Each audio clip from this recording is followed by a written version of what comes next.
Meu nome é Mário Melo. Eu desenvolvo uma pesquisa com selos antigos que datam da Idade do Ferro B2, período dos reis de Israel e Judá. Os selos se destacam sobre os demais artefatos por serem objetos pessoais que carregam na maioria das vezes iconografias associadas ao nome do seu portador. Provavelmente, oficinas locais de cortadores de selos operavam na Samaria e em Jerusalém. Os selos hebreus gravados, datados dos séculos 8 e 7 a.C., são a fonte mais importante do nosso conhecimento da arte e da iconografia de Israel e Judá. Milhares de fontes estão disponíveis no estudo da religião visível. O corredor sírio-palestino fornece fontes iluminadoras, verdadeiras expressões físicas tangíveis de crenças compartilhadas, moedas, selos, pequenas estatuetas ou outros tipos de miniatura poderiam ter sido o equivalente antigo dos nossos meios de comunicação modernos. E, devido ao grande volume de sua produção e fácil portabilidade, esses tipos de imagens eram capazes de disseminar ideias por vastos territórios e pelos diversos segmentos da sociedade. A iconologia do Antigo Oriente Próximo proporciona uma janela para o mundo cultural, social, religioso e político que está por trás da Bíblia hebraica. Portanto, a interface dos textos com o material visual, ou seja, palavras e imagens juntas, fornece os contextos mais amplos das culturas que os produziram, pois são formas e maneiras de criar e transmitir significados.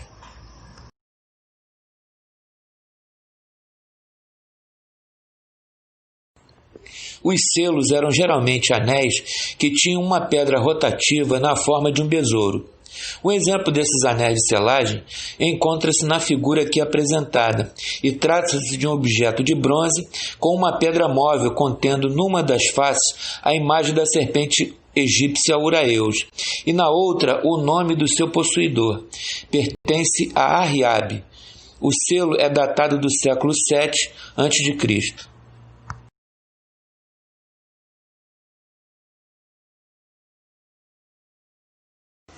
Além de serem obras de arte, os selos possibilitam chegar muito próximo da pessoa histórica que o possuiu.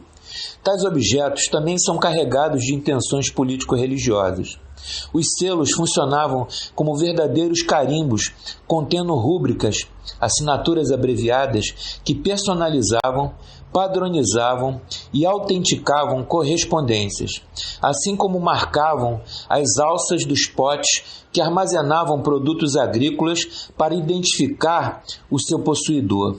Portanto, esses selos eram restritos a uma pequena elite composta de reis, príncipes, sacerdotes, escribas, administradores da corte ou nobres da Idade do Ferro. A inscrição do selo diz: pertence a Samic, filho de Zefanias.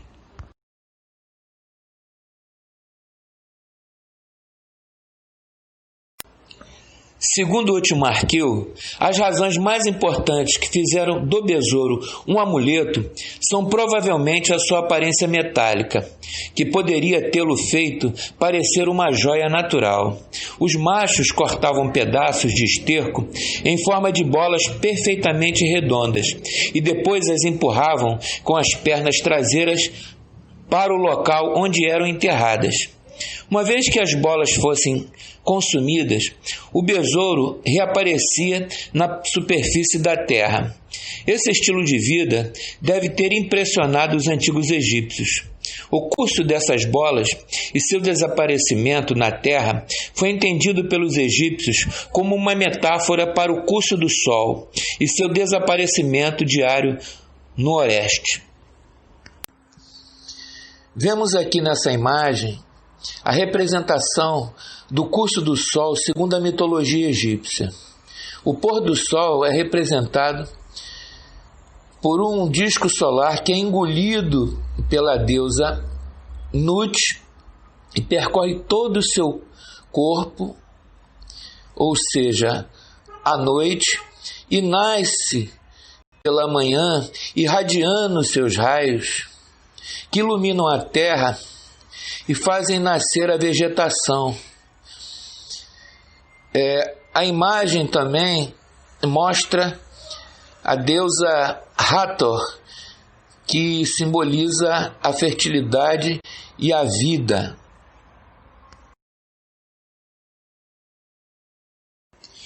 Mircea Eliade, em seu livro Origens, História e Sentido da Religião, diz que o historiador das religiões encontra-se especialmente agradecido a Freud por ter provado que as imagens e símbolos comunicam as suas mensagens, mesmo que a mente consciente não se aperceba desse fato. O historiador é agora livre de proceder ao seu trabalho hermenêutico sobre um símbolo sem ter de se interrogar sobre quantos indivíduos numa certa sociedade e num dado momento histórico compreendiam todos os significados e implicações deste símbolo. O Dicionário Ilustrado das Religiões diz que amuleto é um objeto usado para afastar alguma infelicidade. O termo vem do latim amuletum, meio de defesa, ou seja, é um objeto que protege uma pessoa de problemas. Esta é provavelmente uma definição perfeitamente válida, mas os intelectuais modernos preferiram definir o termo como um objeto no qual se acredita que possa proteger uma pessoa de problemas. A palavra acredita enfatiza o fato de que é a fé colocada no amuleto que funciona para o seu dono, não apenas os poderes reais do próprio amuleto. Percebe-se que a intenção principal do selo era precisamente apotropaica, isto é, proteger o seu possuidor. As imagens representadas foram concebidas com a intenção de influenciar favoravelmente a vida do seu dono. A este respeito, é oportuno notar que muitos selos parecem ter sido feitos por escribas que poderiam ser sacerdotes para uso rituais específicos. Isto implicaria que por trás dos desenhos havia uma certa concepção ideológica ou espiritual.